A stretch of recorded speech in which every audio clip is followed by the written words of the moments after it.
Salut les amis, aujourd'hui je vous parle des 4 fantastiques premiers pas, enfin un Marvel réussi qui vient reposer les bases de la narration du studio. C'est le sommaire de ce nouveau live de DVD Critique, bienvenue à vous. Ils sont célèbres dans le monde entier. Veuillez applaudir vos amis les 4 fantastiques.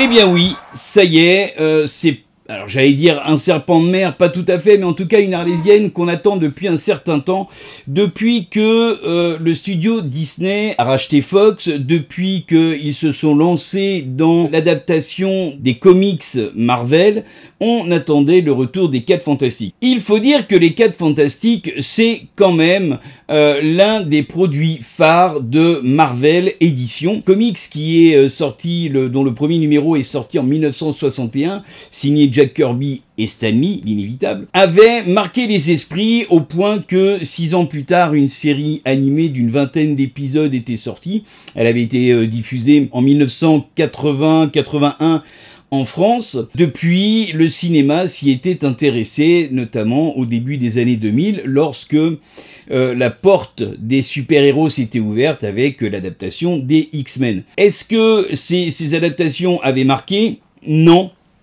Il y en avait eu 2, il y avait eu les 4 Fantastiques et les 4 Fantastiques et le Surfeur d'Argent, et puis après il y a eu une autre version qui était sortie en 2015, c'était les 4 Fantastiques, et qui avait déçu notamment par un final qui était assez mal cadré, et puis un film qui se perdait un petit peu dans cette unique bataille gentil, méchant, méchant, gentil. On peut dire que les premières images, eh bien, surprennent parce qu'il y a d'abord un esthétique qui nous amène dans le rétro. On supposait que l'esthétique était liée notamment au raccordement avec la BD d'origine. C'est ça, et c'est totalement assumé par le réalisateur qui signe ici une mise en scène magnifique avec des images remarquables et surtout un scénario qui est chapeauté par Josh Friedman, qui est quand même l'un des scénaristes de Avatar.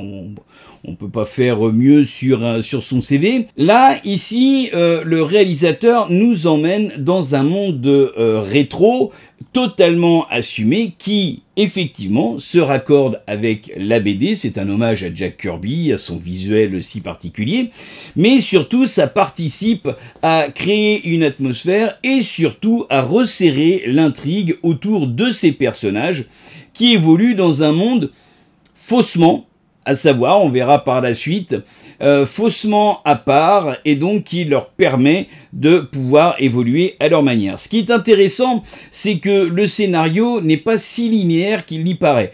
Si on le prend totalement au premier degré, on va avoir une bataille entre le méchant Galactus et puis les 4 Fantastiques, et puis il y a la surfeuse d'argent qui arrive à ce moment-là. Mais on a quelque chose de beaucoup plus profond, on a la manière dont les médias savent rebondir sur des informations et retourner l'opinion. On a également la place de la femme au sein maintenant de notre société, de son émancipation, de son rapport à l'homme et notamment de son rapport à la grossesse. Est-ce que maintenant elle doit être réduite à cela? C'est tout l'intérêt de cette intrigue, également à travers le personnage du surfeur d'argent qui maintenant donc est devenu une surfeuse d'argent, mais qui amène aussi une part d'émotion sur cet attachement et sur cette émancipation des femmes. Alors, ça peut faire peur comme ça, mais le scénario est tellement bien écrit que du coup, tout ça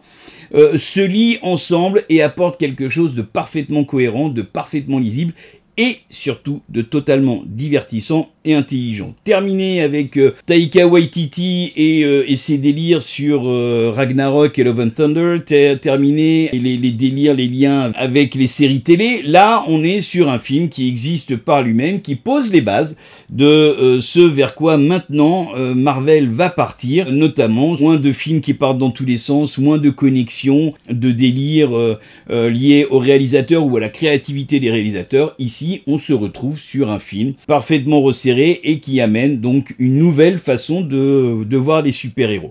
C'est un divertissement à la hauteur de ce à quoi on pouvait s'attendre. Maintenant, on espère simplement que le box-office suivra et que les trolls et les mauvaises langues des réseaux sociaux ne viendront pas freiner ce film qui mérite enfin de mettre fin à la malédiction des 4 Fantastiques. Voilà, c'est tout ce qu'il y avait à dire. C'est un film à aller voir dès maintenant. Les 4 Fantastiques, premier pas. Courez-y, vous ne serez pas déçus. À très bientôt les amis.